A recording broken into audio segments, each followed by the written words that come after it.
Décembre 1945. Un escadron de l'US Navy se volatilise au large des côtes de la Floride. Mars 1918. Un gigantesque cargo en route vers Baltimore disparaît sans laisser de traces. Au fil des années, de nombreux autres avions et navires ont disparu en pleine mer, dans une zone d'environ 1 million de kilomètres carrés, qui a longtemps été source de mystères et de légendes terrifiantes. Le triangle des Bermudes. Aujourd'hui, grâce aux nouvelles technologies, il est possible de retirer l'eau de cette zone couche par couche et ainsi de révéler un paysage jusqu'alors caché. Nous allons vider le triangle des Bermudes. En nous enfonçant dans ses profondeurs, nous explorerons ses recoins les plus sombres et tenterons de résoudre quelques-uns de ses plus grands mystères. Que trouverons-nous au fond du triangle des Bermudes une fois qu'il sera complètement vidé de ses eaux?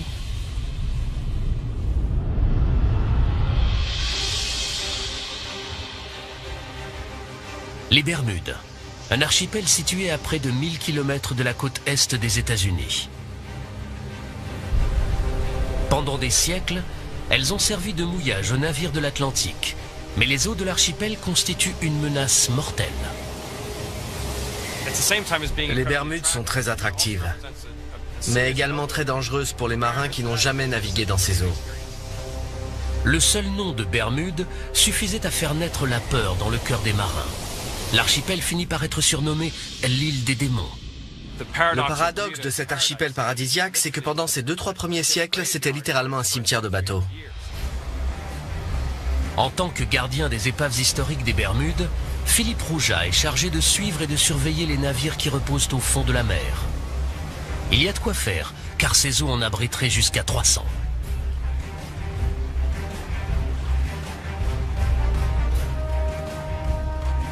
Comment tant de navires ont-ils pu avoir un accident dans ces eaux cristallines si près des côtes? Aujourd'hui, Philippe va explorer plusieurs épaves susceptibles de lever le voile sur ce mystère.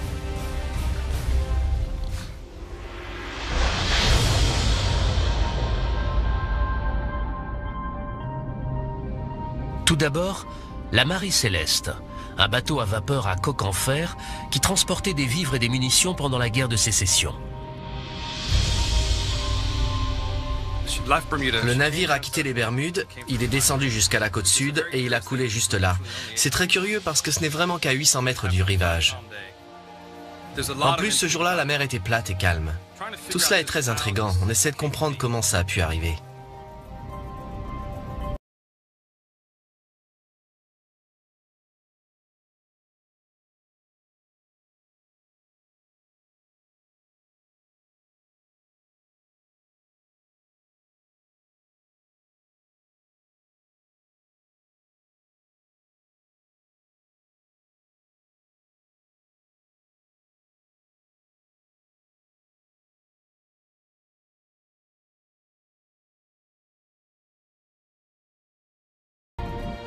En fait, d'après les registres de Philippe, les Bermudes sont complètement encerclées par les épaves.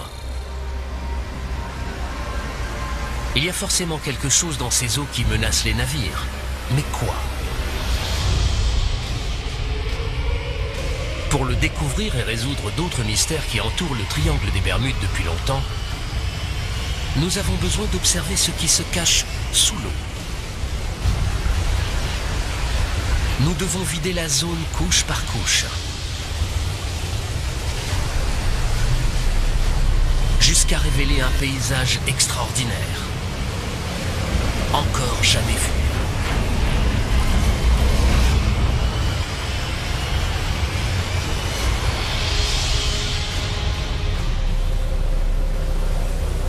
Observer les profondeurs des Bermudes n'est possible que grâce à une technologie en évolution rapide connue sous le nom de cartographie par sonar. Le sonar envoie des ondes sonores en direction du plancher océanique. Le signal retour donne la forme et la profondeur du terrain situé en dessous. Et c'est cette technologie qui va peut-être nous permettre de comprendre pourquoi des centaines de navires ont coulé tout autour de l'île. Bonjour Nick, ça va? Très bien, et toi? Le géologue Nick Hutchings est un chercheur d'or des temps modernes. Aujourd'hui, il se sert de la cartographie par sonar pour tenter de repérer des formations sous-marines spécifiques à proximité de certaines des épaves des Bermudes. Je recherche des dépôts minéraux qui peuvent prendre la forme de cheminées hydrothermales, également appelées fumeurs noirs.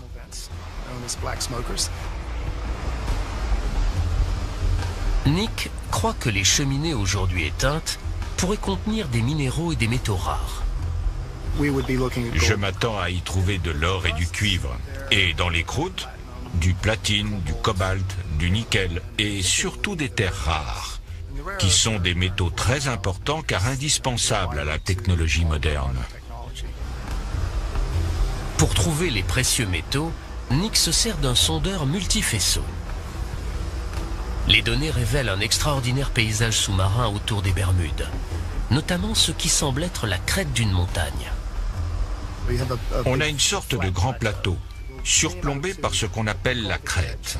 Elle forme une pente d'environ 60 degrés et descend jusqu'à 640 mètres de profondeur. C'est un aperçu fascinant du plancher océanique. Mais comment se fait-il qu'on trouve la crête d'une montagne sous-marine au large des côtes des Bermudes? Pour bien comprendre, nous avons besoin de prendre un peu de recul. Grâce aux dernières données sonars récoltées tout autour des Bermudes, il nous est maintenant possible de virtuellement vider toute cette zone.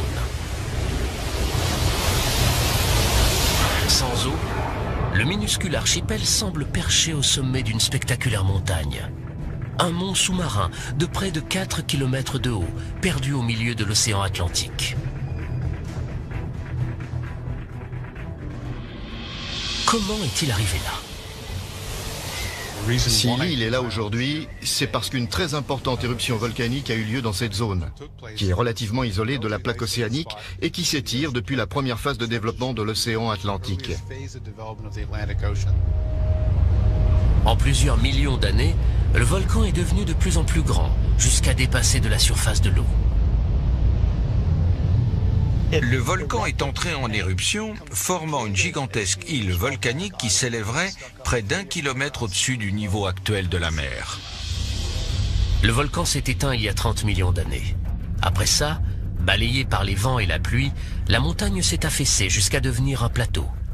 Puis, à la fin de la période glaciaire, les Bermudes ont été presque entièrement recouvertes par la montée des eaux, à l'exception d'un petit archipel.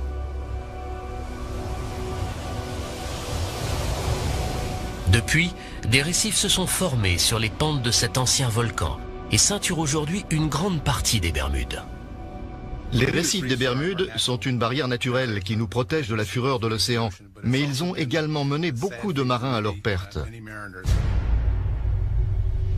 Ces récifs sont potentiellement mortels pour les navigateurs. Mais la vraie menace, c'est ce qui vit dessus. Ces formations sont surnommées boilers ou brisants. Les brisants sont composés d'un certain type d'algues rocheuses et de millions de coquilles de minuscules mollusques. Ensemble, elles forment une structure calcaire incroyablement dure, pouvant atteindre 10 mètres de haut et dépasser de la surface de l'eau à marée basse.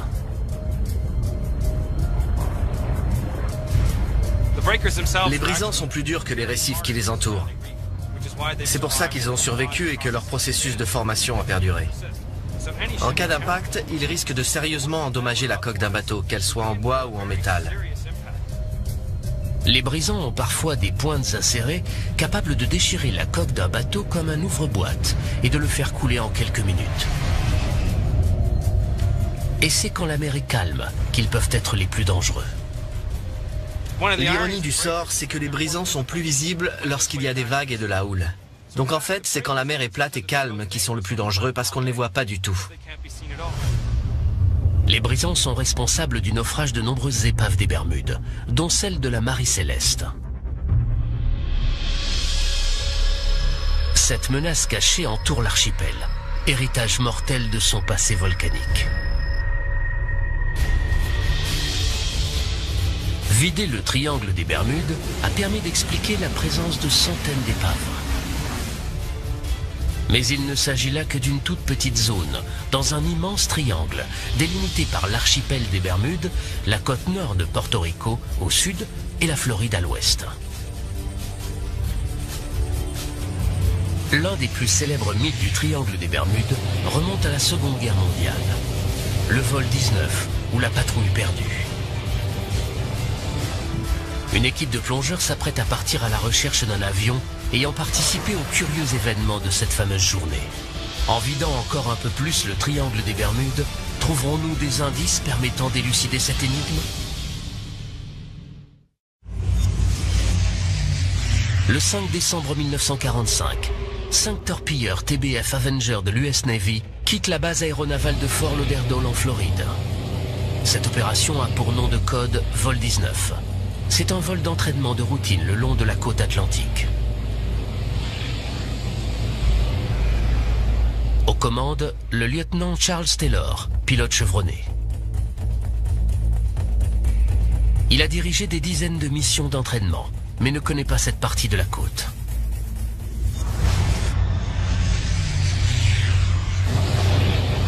À mi-chemin, les choses commencent à se gâter. Le lieutenant Taylor signale un problème avec ses instruments de navigation. La météo se dégrade très vite, et bientôt, ils sont définitivement perdus. Un Martin PBM-5 Mariner part en mission de sauvetage pour tenter de localiser la patrouille et guider les pilotes jusqu'à la base. Le Mariner envoie un message de routine avant de disparaître à son tour. Ni les torpilleurs du vol 19, ni l'appareil parti à leur recherche n'ont jamais été retrouvés. Toutes sortes de théories aussi étranges qu'incroyables ont été avancées pour expliquer la disparition de ces appareils. Enlèvement par des extraterrestres, présence d'un champ électromagnétique. L'hypothèse la plus vraisemblable, c'est que les pilotes se sont tout simplement perdus et à court de carburant ont été forcés d'amérir quelque part dans l'océan. Pour le Mariner et les torpilleurs du vol 19, les ennuis ont commencé quelque part au large des Bahamas. Et aujourd'hui, pour la première fois, il est possible de vider cette zone jusqu'au plancher océanique sur près de 5 km de profondeur. Ce processus révèle une vaste zone sous-marine sans relief, connue sous le nom de plaine abyssale. Un gigantesque désert. On comprend aisément pourquoi les avions n'ont jamais été retrouvés. Mais aujourd'hui, 70 ans plus tard, nous allons peut-être enfin réussir à localiser le Martin Mariner, parti au secours des torpilleurs du vol 19. Mike Barnett est un plongeur technique spécialisé dans la recherche d'avions perdus. Après des années passées à enquêter sur l'incident du vol 19, il pense avoir enfin réussi à déterminer où le Mariner s'est écrasé. J'ai essayé de recréer le parcours de l'avion dans mon esprit, jusqu'à l'endroit où il a pu s'écraser. Il a décollé de la base aéronavale de Banana River. Il est parti en direction du nord jusqu'au Cap Canaveral. Puis il s'est éloigné de la côte pour rejoindre la zone de recherche qu'on lui avait assignée. Il y avait un cargo non loin qui dit avoir aperçu une explosion en plein ciel environ une demi-heure après le décollage du Mariner. Quand le bateau s'est approché, il n'a trouvé aucun débris. Donc soit l'avion a coulé, soit des morceaux ont été emportés par le Gulfstream. Aujourd'hui, Mike et son équipe se préparent à partir à la recherche des restes de l'avion perdu. Le site que nous allons fouiller aujourd'hui est à 70 mètres de profondeur, à environ 80 km de la côte. Nous pensons que ça vaut le coup d'aller enquêter là-bas, parce que c'est dans le périmètre de recherche. C'est un peu plus sonore, mais avec l'influence du Gulfstream, l'avion a pu être emporté vers le nord. Des pêcheurs du coin ont aperçu des épaves dans cette zone. Mike les cherche avec son sonar. On vient de passer au-dessus de la cible. C'est à peine détectable et plutôt petit, ce qui est normal pour un avion. Je crois qu'on n'a plus qu'à enfiler nos combinaisons de plongée et aller voir ça de plus près.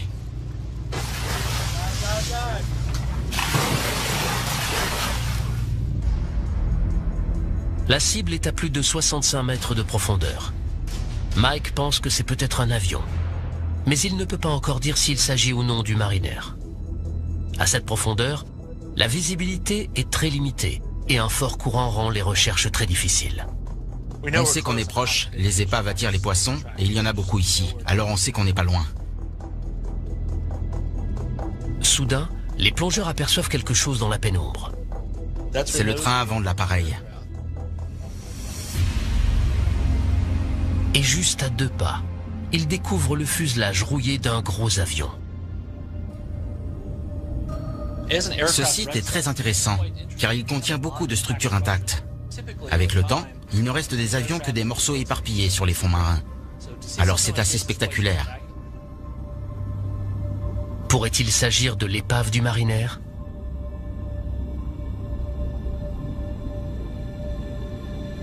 La prochaine étape consiste à récolter toutes les preuves permettant d'identifier l'appareil.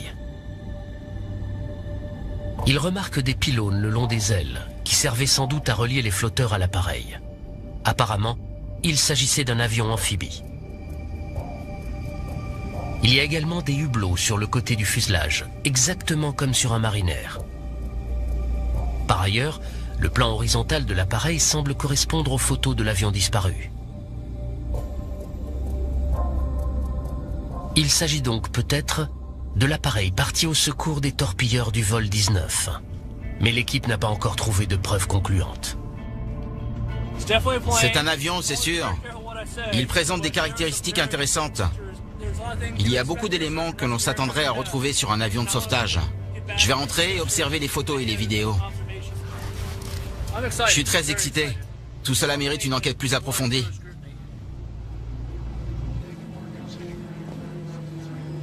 Mike a besoin de l'avis d'un expert pour identifier l'avion. Il a donc décidé de montrer les images de la plongée à un historien de l'aviation, Roy Stafford. En tant qu'ancien pilote de l'US Navy, Roy est un spécialiste des avions militaires américains. C'est le tout début de la plongée. On s'est dirigé vers le fond en nageant à contre-courant pour trouver l'épave. Regardez, on commence à apercevoir des débris. À la base, on espérait tomber sur le PBM-5 Mariner, mais en fouillant la zone, on a trouvé des éléments qui ne correspondent pas vraiment. Alors la question c'est, de quel genre d'avion s'agit-il? Je peux tout de suite vous dire qu'à en juger par le système de freinage et par le pneu qu'on voit ici, cet appareil date d'après la Seconde Guerre mondiale. Ça, on dirait bien que c'est un morceau du cockpit, le haut des vitres.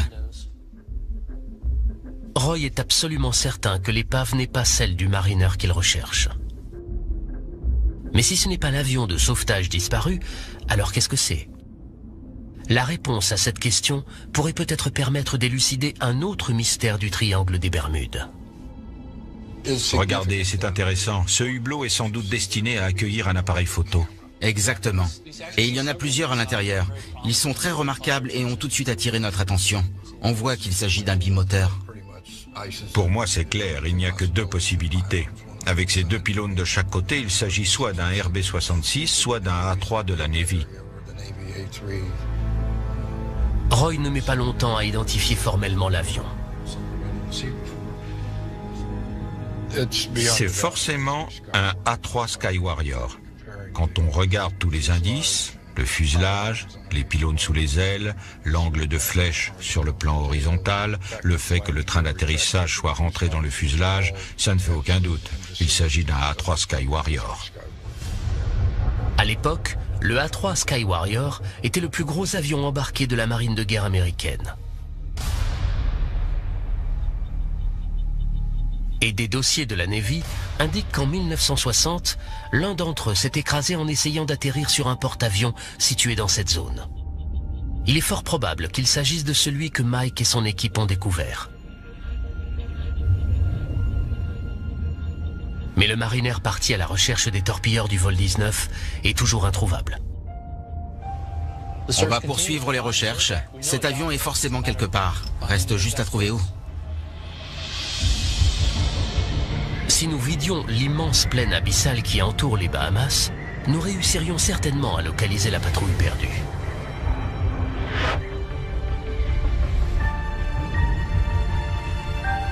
et à en juger par l'état des autres épaves retrouvées au fond de l'océan, voilà à quoi ces avions ressembleraient après 70 années passées en mer.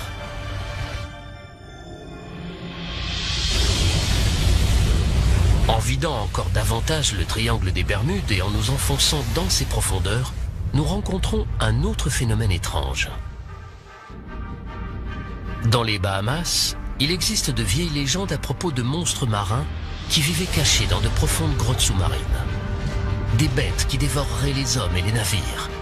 Mais aujourd'hui, la science nous permet de découvrir l'incroyable vérité qui se cache derrière ces mythes.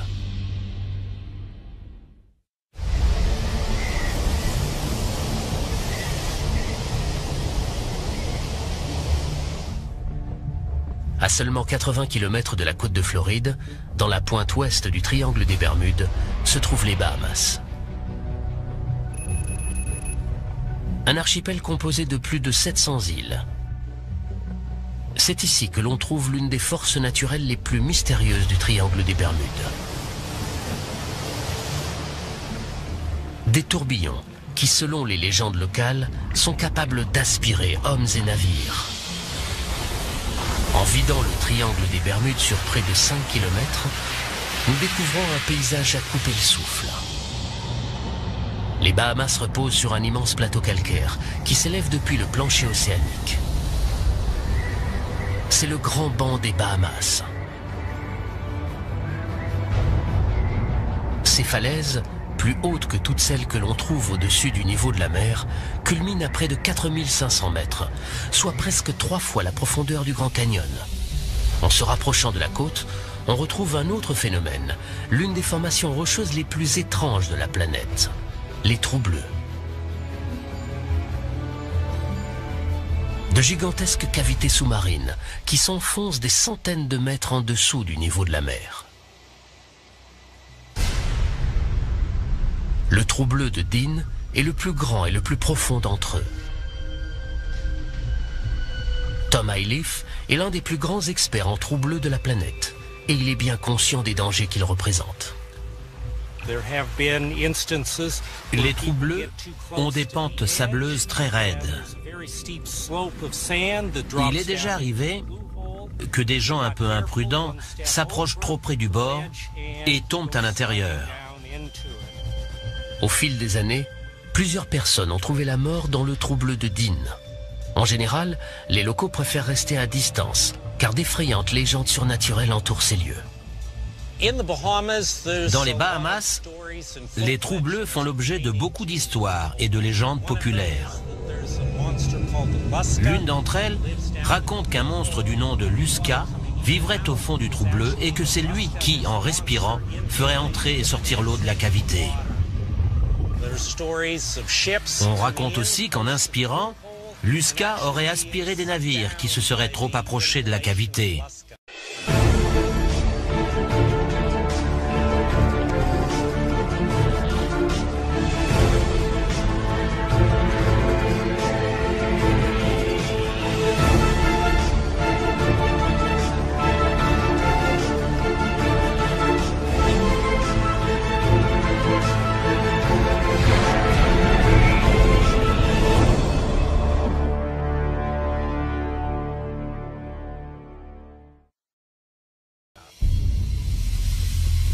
Aussi incroyable que cela puisse paraître, Tom a observé des tourbillons dans le trou bleu de Dean comme ceux dont parlent les légendes. À marée montante, j'ai déjà aperçu jusqu'à 3 vortex ou tourbillons aspirer l'eau en même temps au fond de cette cavité. Tom tient à trouver une explication rationnelle à cet étrange phénomène. La marée joue un rôle important. Mais se pourrait-il qu'il y ait d'autres forces à l'œuvre dans les profondeurs de ce trou bleu largement inexploré? Pour le savoir, un seul moyen, plonger. Tom a beau explorer les trous bleus des Bahamas depuis plus de 20 ans, il est toujours aussi émerveillé qu'au premier jour. Ce sont des portails vers un autre monde. Quand on plonge là-dedans, on se retrouve dans un endroit qui ne ressemble à aucun autre sur la planète. Les trous bleus sont des formations naturelles atypiques que les géologues pensent aujourd'hui comprendre. Pendant la dernière période glaciaire, le niveau de la mer était plus bas et tout ce calcaire dépassait de la surface de l'eau. Des pluies acides se sont infiltrées dans la roche, érodant le calcaire et y creusant de larges cavités.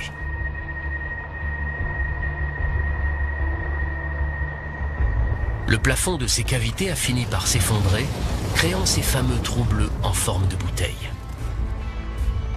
À la fin de la période glaciaire, ces gouffres ont été entièrement submergés par la montée des eaux. Tom s'enfonce dans les profondeurs du trou bleu de Dean, quand soudain, le passage s'élargit. À environ 20 mètres de profondeur, la chambre fait une cinquantaine de mètres de diamètre. Quand on descend 10 mètres plus bas, la cavité s'ouvre à nouveau et double de taille. De 50 mètres, on passe à une centaine de mètres de diamètre.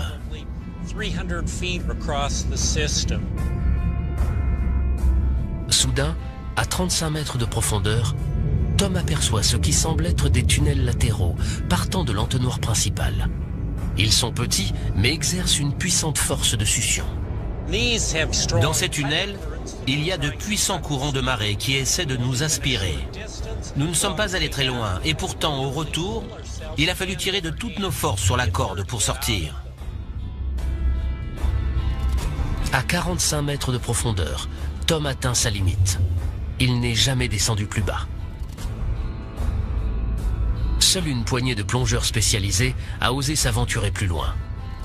L'un d'entre eux est même descendu 200 mètres en dessous du niveau de la mer, mais les profondeurs du trou bleu restent largement inexplorées.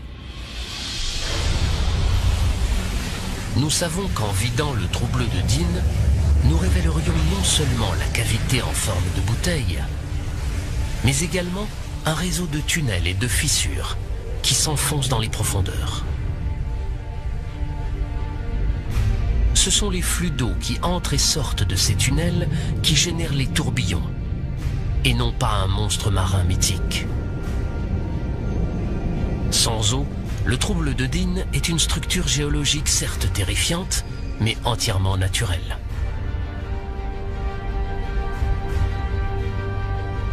Si les trous bleus des Bahamas livrent peu à peu leurs secrets, il reste encore de nombreux phénomènes inexpliqués dans le triangle des Bermudes.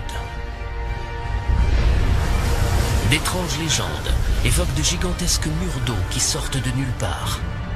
Il existe également une curieuse substance sous-marine qui recouvre les fonds marins et qui serait capable de détruire des navires. Mars 1918. Un navire de marchandises de la marine américaine quitte la Barbade. Le USS Cyclops est un gigantesque vraquier de 19 000 tonnes.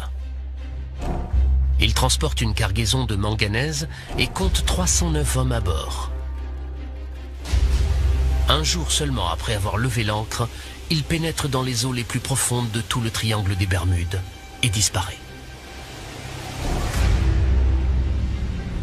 Jamais personne n'a retrouvé la moindre trace de l'immense navire ou de son équipage.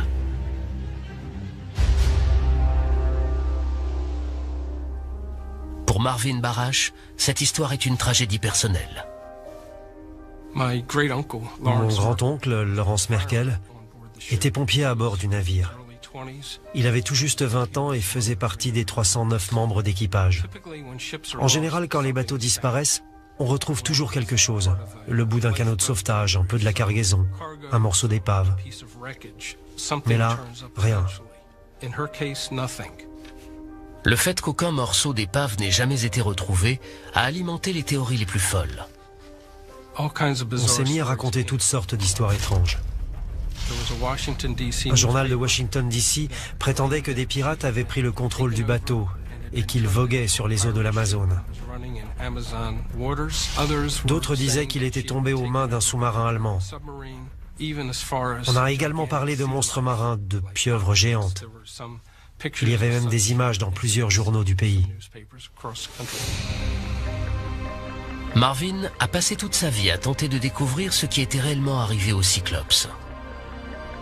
Il a passé au peigne fin tous les documents et toutes les archives liées au navire. Après des décennies de recherches minutieuses, il pense enfin avoir réussi à identifier un défaut de conception fatale. C'était à l'époque le plus grand et le plus rapide de tous les navires en circulation de la marine américaine. C'était un bateau à fond plat, sujet à un roulis important. Un jour, il s'est mis à tanguer d'une 50aine de degrés d'un côté, puis d'une 50aine de degrés de l'autre. Après ça, beaucoup de navires auraient eu du mal à retrouver l'équilibre, ce qui les aurait menés droit à la catastrophe. Étant donné que le bateau était très enclin au tangage, se pourrait-il que quelque chose ait pu le faire chavirer ?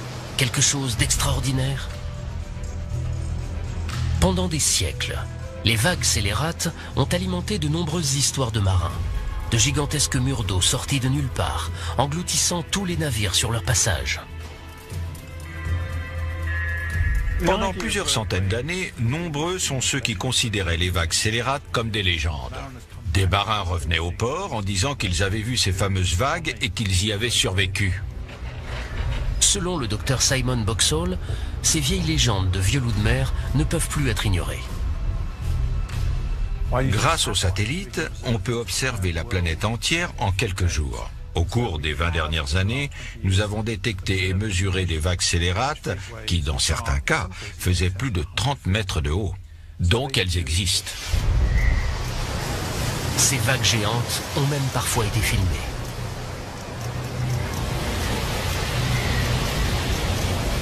En hiver 2012, celle-ci s'est abattue sur un bateau de sauvetage en mer du Nord.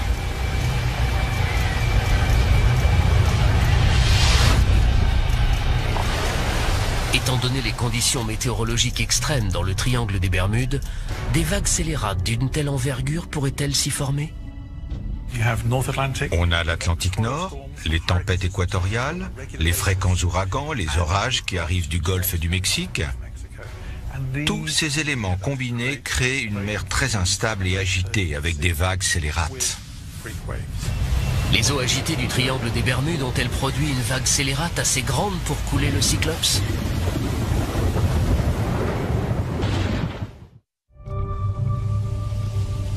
Le triangle des Bermudes a longtemps été considéré comme un endroit mystérieux. Mais aujourd'hui, grâce aux dernières technologies, nous pouvons le vider couche par couche, afin de détruire les mythes et de comprendre ce qui s'y passe réellement. Mais parfois, seule la méthode expérimentale permet de résoudre une vieille énigme. L'université de Plymouth, au sud de l'Angleterre, est le bassin à houle du laboratoire Coast, le plus avancé de tout le Royaume-Uni. Il peut reproduire une grande variété de conditions océaniques que l'on trouve dans le triangle des Bermudes. Ici, les scientifiques prennent la notion de vague scélérate très au sérieux.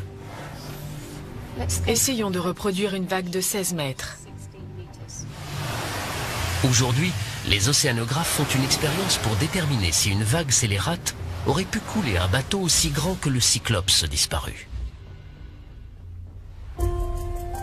L'équipe se sert d'un modèle réduit comparable en taille au Cyclops. Ils vont le placer dans la trajectoire directe d'une vague scélérate. Pour commencer, ils génèrent une série de vagues normales. Avec des ondulations équivalentes à des vagues de 8 mètres de haut, le navire reste stable. Mais lorsqu'ils simulent la rencontre de deux fronts orageux, des interférences se créent à la surface de l'eau. Et soudain, comme sortie de nulle part, une vague scélérate. C'est l'équivalent d'une vague de plus de 15 mètres de haut, et son impact sur le modèle réduit est plus que parlant.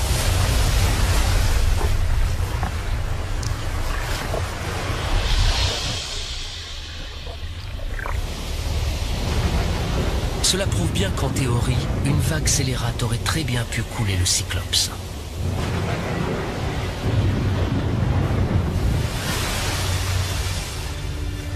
Mais un autre phénomène étrange pourrait être tenu responsable de la disparition du bateau. Pour l'observer, nous devons vider encore un peu plus le triangle des Bermudes. Sur le plancher océanique, à plus de 330 mètres de profondeur, on trouve un étrange dépôt blanchâtre et cireux. Une seule parcelle pourrait recouvrir une surface plus grande que Manhattan. Cette substance s'appelle hydrate de méthane. Ces hydrates de méthane sont issus de la décomposition bactérienne et microbienne de matières organiques, végétaux, poissons morts, plancton, qui se sont déposés sur les fonds marins. Sur ces images, on peut voir des amas d'hydrate de méthane sur le fond marin. Il arrive également que le méthane soit piégé dans des poches situées sous le plancher océanique. En 1981, en mer de Chine méridionale, un navire de forage a touché une poche de gaz peu profonde, libérant ainsi le méthane contenu à l'intérieur. En remontant à la surface, le gaz a déséquilibré le bateau, qui a fini par chavirer, puis par couler.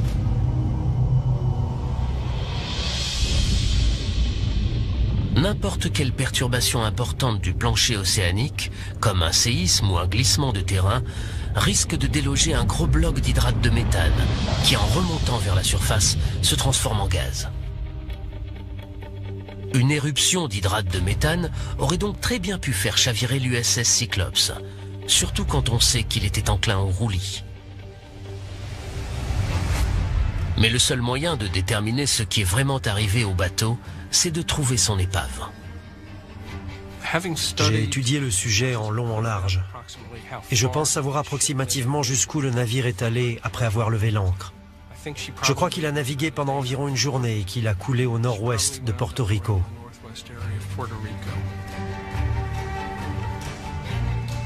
Marvin espère que l'on arrivera un jour à localiser l'épave. Trouver la dernière demeure du Cyclope, de mon grand-oncle et de tous ceux qui ont servi à ses côtés représenterait énormément pour moi. Mais si les calculs de Marvin sont exacts, le navire ne sera pas facile à retrouver. En vidant la zone, on découvre une fosse qui s'enfonce jusqu'à 8 km en dessous du niveau de la mer. La fosse de Porto Rico. C'est le point le plus profond du triangle des Bermudes, et même de tout l'océan Atlantique.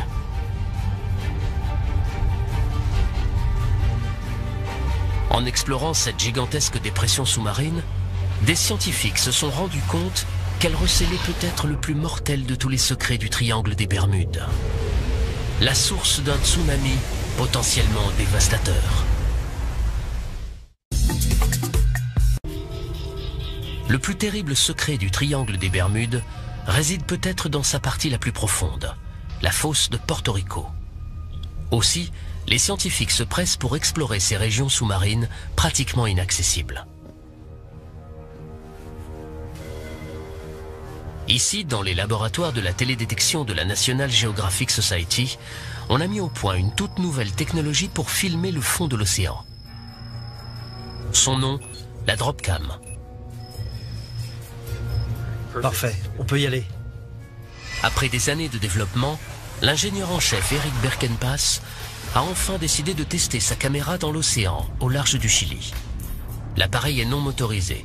C'est un poids qu'il entraîne au fond de l'eau. On était très anxieux quand on a jeté la Dropcam dans l'océan. Quand l'équipe a lâché la caméra au-dessus de la fosse de Porto Rico, il a fallu 1h30 à l'appareil pour parcourir les 8 km qui le séparaient du fond. Il est programmé pour passer quelques heures sur le plancher océanique, refaire surface et transmettre sa position. Quand on a enfin entendu les signaux haute fréquence sur l'émetteur radio et qu'on a vu la position satellite, on a été incroyablement soulagés. Voici les premières images du fond de la fosse de Porto Rico, à 8 km de profondeur. Ce projet de télédétection des fonds marins nous donne un aperçu de l'une des grandes régions inexplorées de la planète. Mais il ne s'agit là que d'une série de plans ne couvrant qu'une zone de quelques mètres carrés à la fois. Si l'on veut vider entièrement la fosse de Porto Rico, il nous faut plus de données. Yuri Tenbrink, scientifique à l'Institut d'études géologiques des États-Unis, tente d'établir une carte complète de la fosse. Et selon lui, il n'y a pas une minute à perdre. On a commencé à faire des recherches dans cette fosse parce que géographiquement, elle ressemble beaucoup à celle de Java. où a eu lieu le séisme qui a provoqué le tsunami géant de 2004. Et c'est très inquiétant parce que si un tremblement de terre de magnitude 9 se produisait dans la fosse de Porto Rico, ça risquerait de déclencher un tsunami qui pourrait atteindre la côte est des États-Unis, voire peut-être même l'Europe. L'équipe de Yuri se sert de véhicules sous-marins téléguidés pour examiner la fosse et déterminer le niveau d'alerte.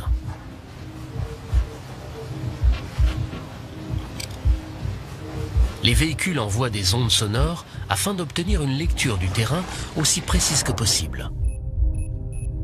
La cartographie 3D révèle les parois abruptes d'immenses canyons sous-marins. Dans certains rifts et vallées, les parois atteignent parfois près d'1 kilomètre de haut. Les géologues savent depuis longtemps que cette fosse est le résultat de la subduction de la plaque nord-américaine sous celle des Caraïbes. Mais ce que les nouvelles données suggèrent, c'est que ce terrain pourrait être propice aux avalanches sous-marines.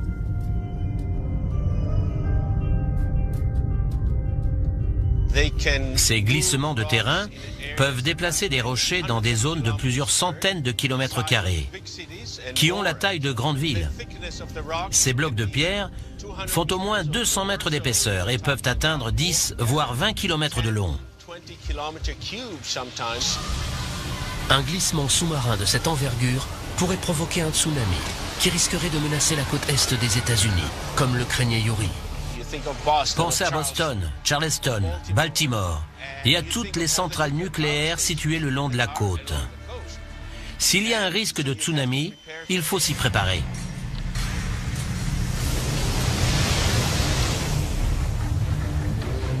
Depuis le désastre de Fukushima en 2011, on connaît les terribles conséquences d'une centrale nucléaire mal protégée.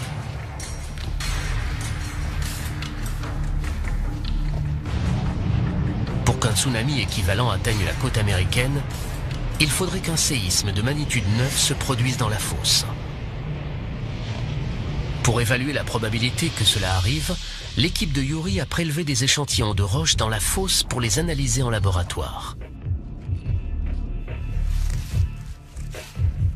Ce qu'ils ont découvert est un immense soulagement pour les habitants de la côte est des États-Unis.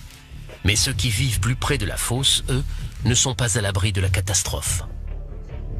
Compte tenu de l'état actuel de nos connaissances, nous ne sommes pas sûrs qu'un séisme de cette envergure puisse se produire ici. Ce qui ne veut pas dire que de gros tremblements de terre de magnitude 8 à 8,5 ne puissent pas avoir lieu. Ils n'auront peut-être aucun impact sur la côte est des États-Unis, mais risquent de causer des dégâts considérables dans les Caraïbes. Il est également possible qu'un séisme au centre de la fosse déclenche une éruption d'hydrate de méthane, nous confortant ainsi dans l'idée que ce gaz peut être à l'origine de quelques disparitions tristement célèbres du triangle des Bermudes. Les données récoltées par Yuri nous permettent de vider la fosse de Porto Rico sur près de 800 km. Étant donné sa taille et sa profondeur abyssale, on comprend mieux pourquoi certains navires et avions n'ont jamais été retrouvés. La fosse est cernée par de spectaculaires falaises abruptes de plusieurs kilomètres de haut. Un paysage véritablement impressionnant au fond de l'océan. À 8 km de profondeur. Le volcan s'est éteint il y a 30 millions d'années. Après ça, balayé par les vents et la pluie, la montagne s'est affaissée jusqu'à devenir un plateau. Puis, à la fin de la période glaciaire, les Bermudes ont été presque entièrement recouvertes par la montée des eaux, à l'exception d'un petit archipel.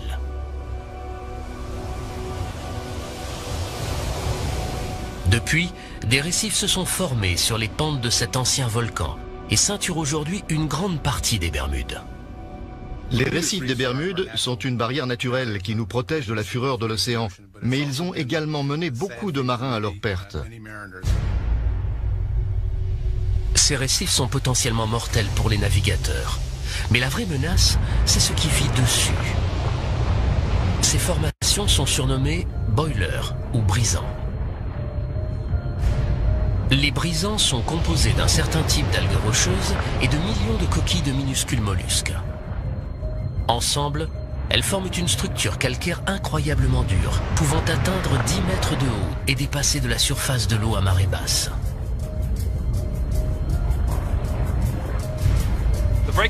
Les brisants sont plus durs que les récifs qui les entourent. C'est pour ça qu'ils ont survécu et que leur processus de formation a perduré. En cas d'impact, ils risquent de sérieusement endommager la coque d'un bateau, qu'elle soit en bois ou en métal. Les brisants ont parfois des pointes acérées capables de déchirer la coque d'un bateau comme un ouvre-boîte et de le faire couler en quelques minutes. Et c'est quand la mer est calme qu'ils peuvent être les plus dangereux. L'ironie du sort, c'est que les brisants sont plus visibles lorsqu'il y a des vagues et de la houle.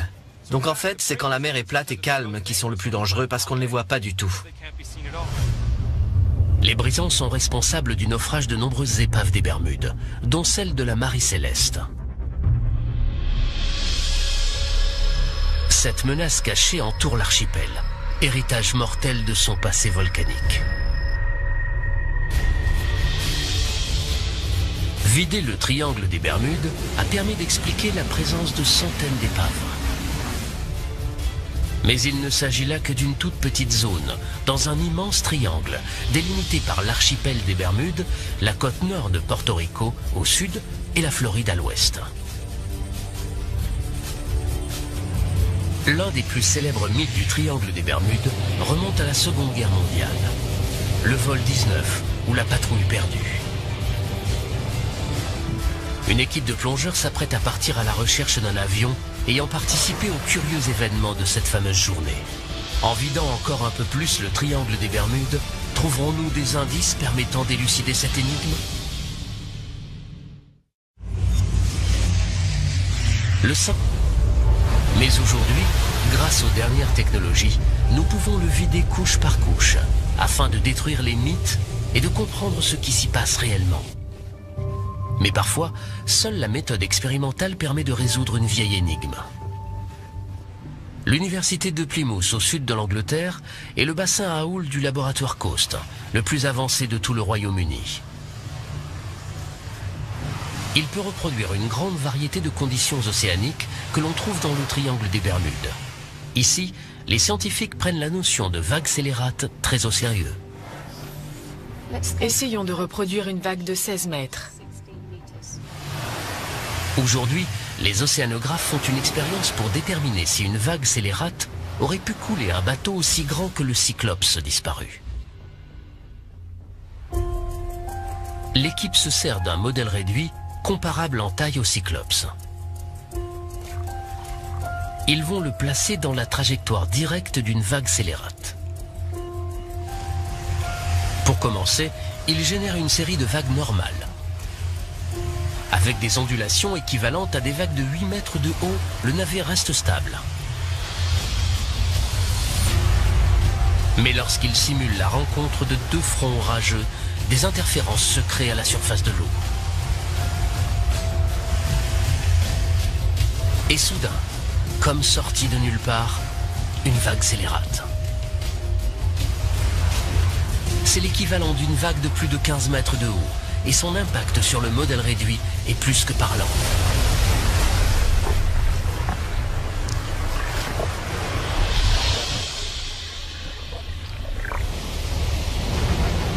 Cela prouve bien qu'en théorie, une vague scélérate aurait très bien pu couler le Cyclops.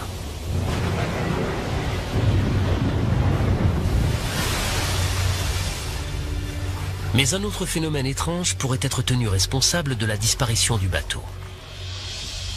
Pour l'observer, nous devons vider encore un peu plus le triangle des Bermudes.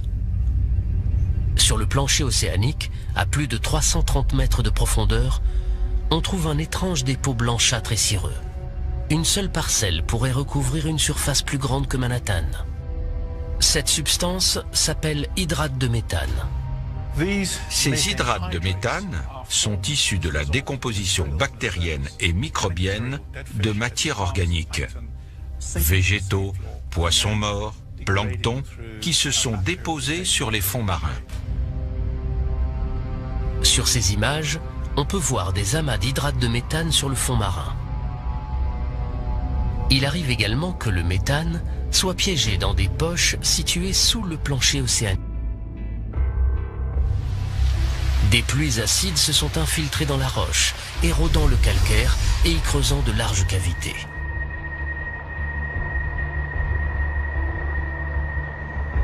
Le plafond de ces cavités a fini par s'effondrer, créant ces fameux trous bleus en forme de bouteille. À la fin de la période glaciaire, ces gouffres ont été entièrement submergés par la montée des eaux. Tom s'enfonce dans les profondeurs du trou bleu de Dean, quand soudain, le passage s'élargit. À environ 20 mètres de profondeur, la chambre fait une cinquantaine de mètres de diamètre. Quand on descend 10 mètres plus bas, la cavité s'ouvre à nouveau et double de taille. De 50 mètres, on passe à une centaine de mètres de diamètre.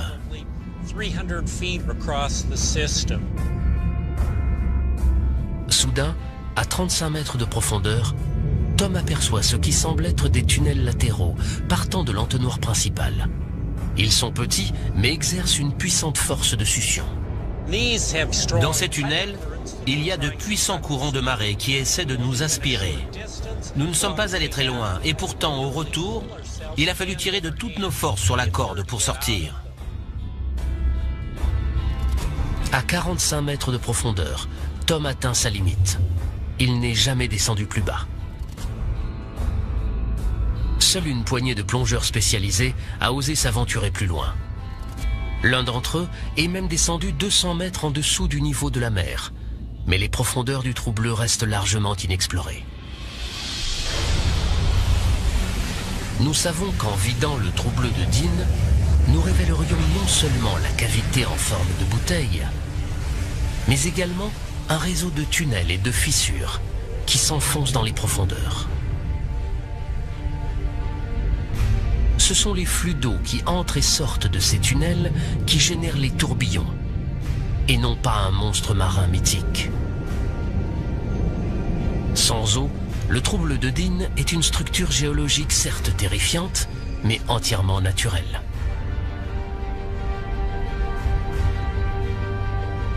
Si les trous bleus des Bahamas livrent peu à peu leurs secrets, il reste encore de nombreux phénomènes inexpliqués dans le triangle des Bermudes. D'étranges légendes évoquent de gigantesques murs d'eau qui sortent de nulle part. Il existe également une curieuse substance sous-marine qui recouvre les fonds marins et qui serait capable de détruire des navires. Mars 1918. Un navire de marchandises de la marine américaine quitte la Barbade. Le USS Cyclope recherche.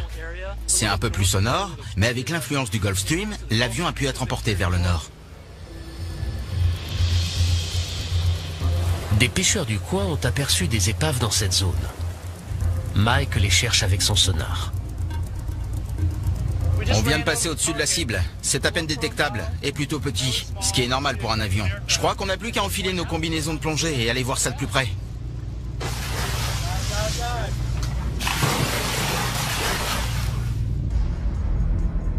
La cible est à plus de 65 mètres de profondeur.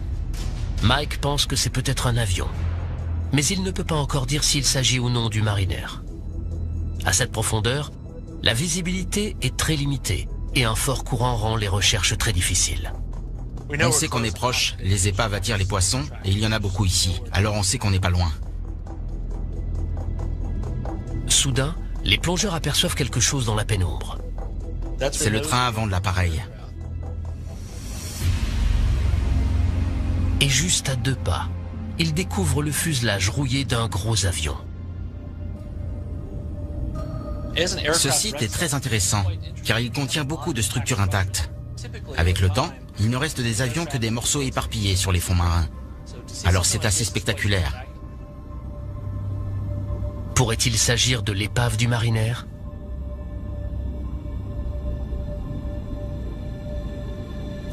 La prochaine étape consiste à récolter toutes les preuves permettant d'identifier l'appareil.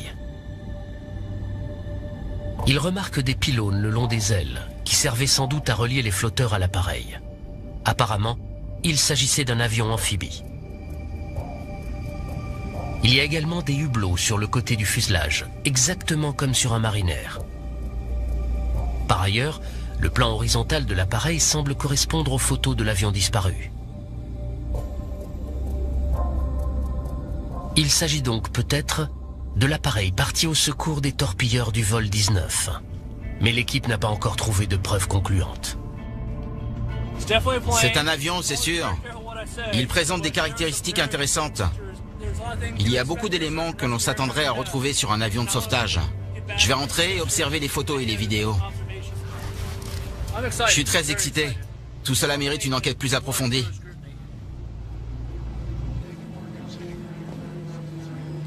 Mike a besoin de l'avis d'un expert pour identifier l'avion. Il a donc décidé de montrer les images de la plongée à un historien de l'aviation, Roy Stafford. En tant qu'ancien pilote de l'US Navy, Roy est un spécialiste des avions militaires américains. C'est le tout début de la plongée. On s'est dirigé vers le fond en nageant à contre-courant pour trouver l'épave. Et il y en a plusieurs à l'intérieur. Ils sont très remarquables et ont tout de suite attiré notre attention. On voit qu'il s'agit d'un bimoteur. Pour moi, c'est clair, il n'y a que deux possibilités. Avec ces deux pylônes de chaque côté, il s'agit soit d'un RB-66, soit d'un A3 de la Navy.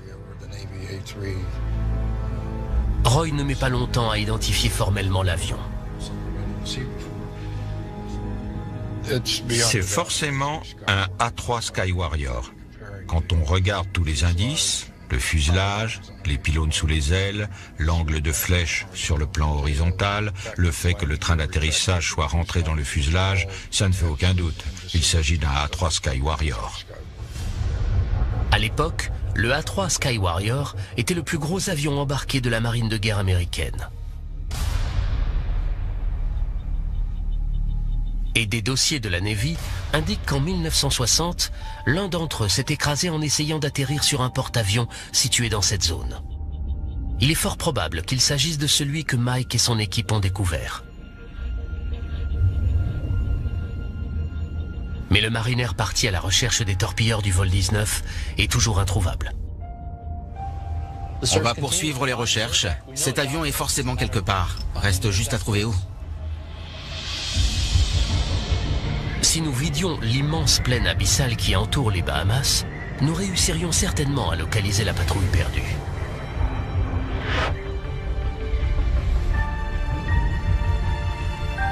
Et à en juger par l'état des autres épaves retrouvées au fond de l'océan, voilà à quoi ces avions ressembleraient après 70 années passées en mer.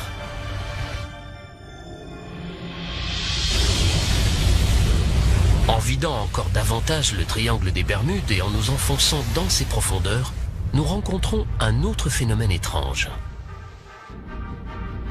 Dans les Bahamas, il existe de vieilles légendes à propos de monstres marins qui vivaient cachés dans de profondes grottes sous-marines. Des bêtes qui dévoreraient les hommes et les navires. Mais aujourd'hui, la science nous permet de découvrir l'incroyable vérité qui se cache derrière ces mythes.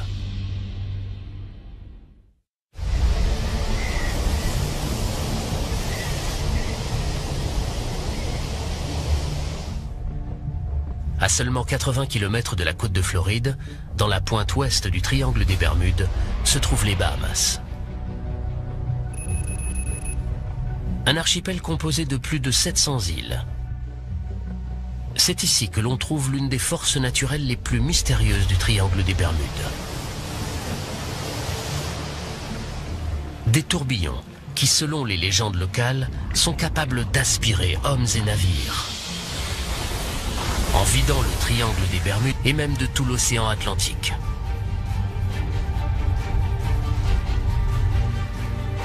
En explorant cette gigantesque dépression sous-marine, des scientifiques se sont rendus compte qu'elle recelait peut-être le plus mortel de tous les secrets du triangle des Bermudes. La source d'un tsunami potentiellement dévastateur. Le plus terrible secret du triangle des Bermudes réside peut-être dans sa partie la plus profonde, la fosse de Porto Rico. Aussi, les scientifiques se pressent pour explorer ces régions sous-marines pratiquement inaccessibles. Ici, dans les laboratoires de la télédétection de la National Geographic Society, on a mis au point une toute nouvelle technologie pour filmer le fond de l'océan. Son nom, la Dropcam. Parfait, on peut y aller. Après des années de développement, l'ingénieur en chef Eric Berkenpass a enfin décidé de tester sa caméra dans l'océan, au large du Chili. L'appareil est non motorisé. C'est un poids qui l'entraîne au fond de l'eau. On était très anxieux quand on a jeté la dropcam dans l'océan. Quand l'équipe a lâché la caméra au-dessus de la fosse de Porto Rico, il a fallu 1h30 à l'appareil pour parcourir les 8 km qui le séparaient du fond. Il est programmé pour passer quelques heures sur le plancher océanique, refaire surface et transmettre sa position. Quand on a enfin entendu les signaux haute fréquence sur l'émetteur radio et qu'on a vu la position satellite, on a été incroyablement soulagés. Voici les premières images du fond de la fosse de Porto Rico, à 8 km de profondeur. Ce projet de télédétection des fonds marins nous donne un aperçu de l'une des grandes régions inexplorées de la planète. Mais il ne s'agit là que d'une série de plans ne couvrant qu'une zone de quelques mètres carrés à la fois. Si l'on veut vider entièrement la fosse de Porto Rico, il nous faut plus de données. Yuri ten Brink, scientifique à l'Institut d'études géologiques des États-Unis, tente d'établir une carte complète de la fosse. Et selon lui, il n'y a pas une minute à perdre. On a commencé à faire des recherches dans cette fosse parce que géographiquement, elle ressemble beaucoup à celle de Java, où a eu lieu le séisme qui a provoqué le tsunami géant de 2004. Et c'est très inquiétant parce que si un tremblement de terre de magnitude 9 se produisait dans la fosse de Porto Rico, ça risquerait de déclencher un tsunami qui pourrait atteindre la côte est des États-Unis, voire peut-être même l'Europe. L'équipe de... On a l'Atlantique Nord, les tempêtes équatoriales, les fréquents ouragans, les orages qui arrivent du golfe du Mexique. Tous ces éléments combinés créent une mer très instable et agitée avec des vagues scélérates. Les eaux agitées du triangle des Bermudes ont-elles produit une vague scélérate assez grande pour couler le Cyclops ?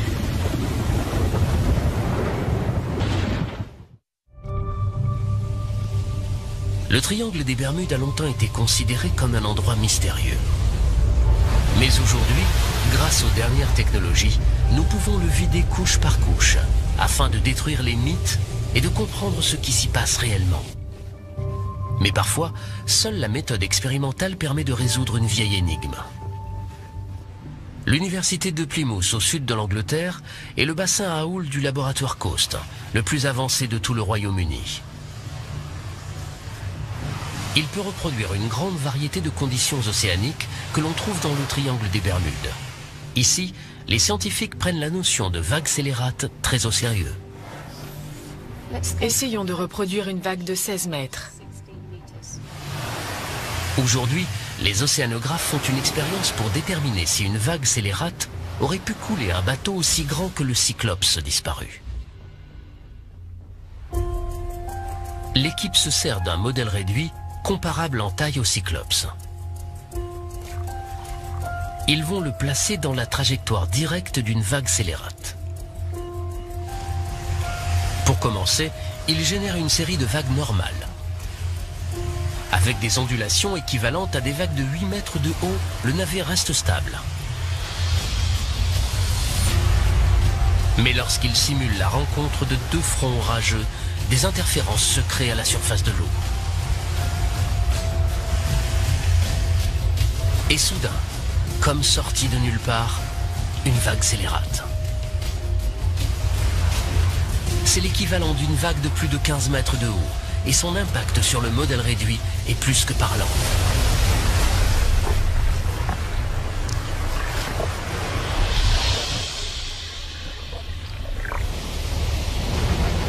Cela prouve bien qu'en théorie, une vague scélérate aurait très bien pu couler le Cyclops.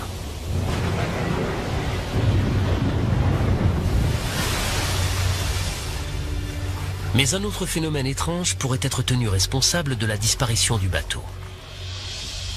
Pour l'observer, nous devons vider encore un peu plus le triangle des Bermudes. Sur le plancher océanique, à plus de 330 mètres de profondeur, on trouve un étrange dépôt blanchâtre et cireux. Une seule parcelle pourrait recouvrir une surface plus grande que Manhattan. Emmener beaucoup de marins à leur perte. Ces récifs sont potentiellement mortels pour les navigateurs. Mais la vraie menace, c'est ce qui vit dessus. Ces formations sont surnommées boilers ou brisants. Les brisants sont composés d'un certain type d'algues rocheuses et de millions de coquilles de minuscules mollusques. Ensemble, elles forment une structure calcaire incroyablement dure, pouvant atteindre 10 mètres de haut et dépasser de la surface de l'eau à marée basse.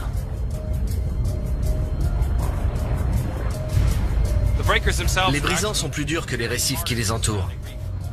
C'est pour ça qu'ils ont survécu et que leur processus de formation a perduré. En cas d'impact, ils risquent de sérieusement endommager la coque d'un bateau, qu'elle soit en bois ou en métal. Les brisants ont parfois des pointes acérées capables de déchirer la coque d'un bateau comme un ouvre-boîte et de le faire couler en quelques minutes. Et c'est quand la mer est calme qu'ils peuvent être les plus dangereux. L'ironie du sort, c'est que les brisants sont plus visibles lorsqu'il y a des vagues et de la houle.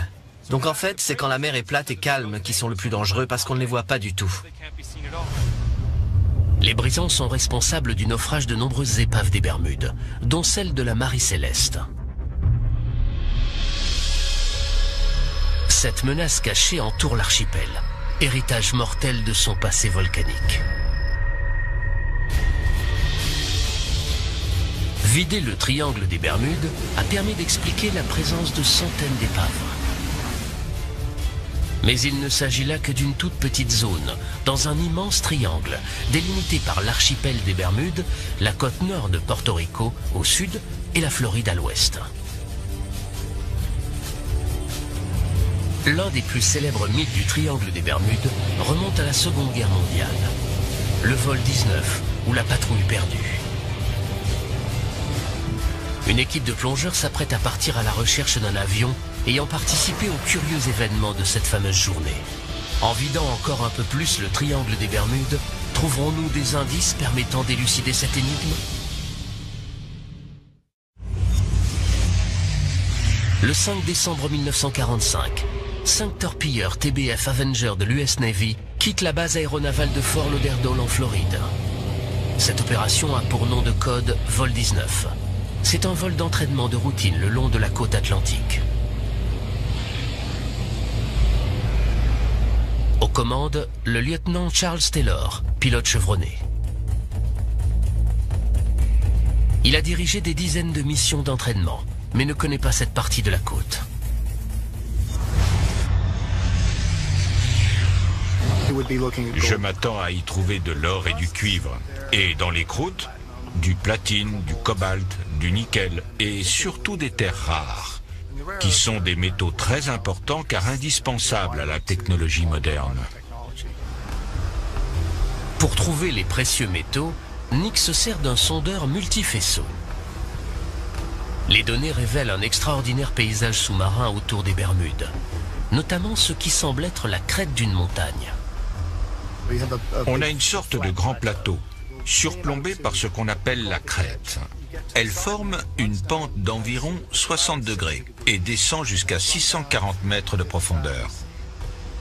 C'est un aperçu fascinant du plancher océanique. Mais comment se fait-il qu'on trouve la crête d'une montagne sous-marine au large des côtes des Bermudes? Pour bien comprendre, nous avons besoin de prendre un peu de recul. Grâce aux dernières données sonars récoltées tout autour des Bermudes, il nous est maintenant possible de virtuellement vider toute cette zone. Sans eau, le minuscule archipel semble perché au sommet d'une spectaculaire montagne. Un mont sous-marin de près de 4 km de haut, perdu au milieu de l'océan Atlantique. Comment est-il arrivé là? Si l'île est là aujourd'hui, c'est parce qu'une très importante éruption volcanique a eu lieu dans cette zone, qui est relativement isolée de la plaque océanique et qui s'étire depuis la première phase de développement de l'océan Atlantique. En plusieurs millions d'années, le volcan est devenu de plus en plus grand, jusqu'à dépasser de la surface de l'eau. Le volcan est entré en éruption, formant une gigantesque île volcanique qui s'élèverait près d'1 kilomètre au-dessus du niveau actuel de la mer.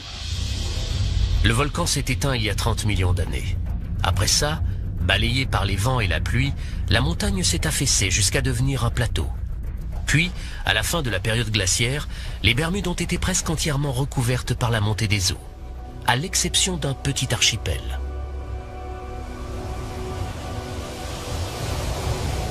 Depuis, des récifs se sont formés sur les pentes de cet ancien volcan et ceinturent aujourd'hui une grande partie des Bermudes. Les récifs des Bermudes sont une barrière naturelle qui nous protège de la fureur de l'océan, mais ils ont également mené beaucoup de marins à leur perte. Ces récifs sont potentiellement mortels pour les navigateurs. Mais la vraie menace, c'est ce qui vit dessus. Ces formations sont surnommées boilers ou brisants. Les brisants sont composés d'un certain type d'algues rocheuses et de millions de coquilles de minuscules mollusques. Des pots minéraux qui peuvent prendre la forme de cheminées hydrothermales, également appelées fumeurs noirs.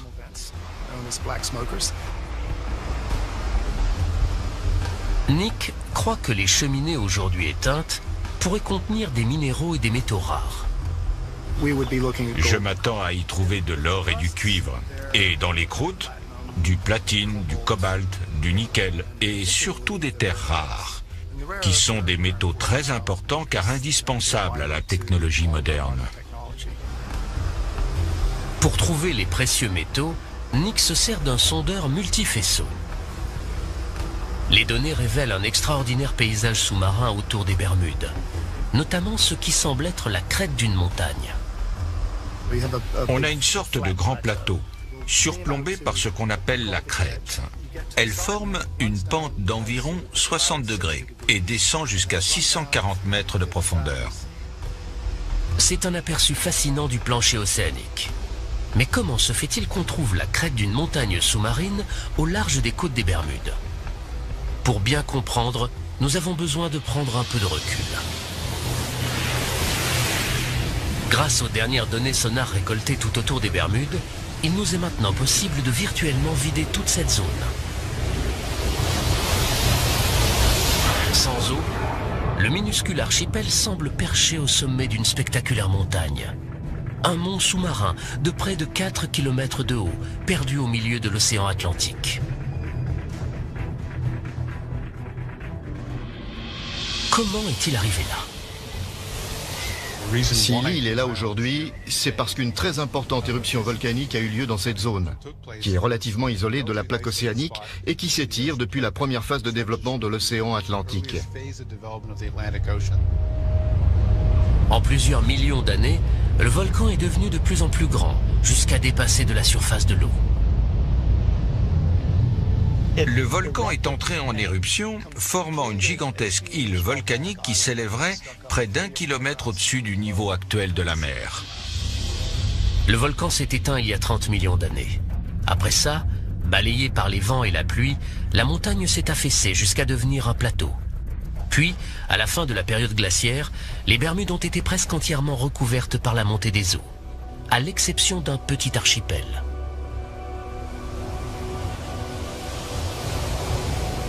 Depuis, des récifs se sont formés sur les pentes de cet ancien volcan et ceinturent aujourd'hui une grande partie des Bermudes.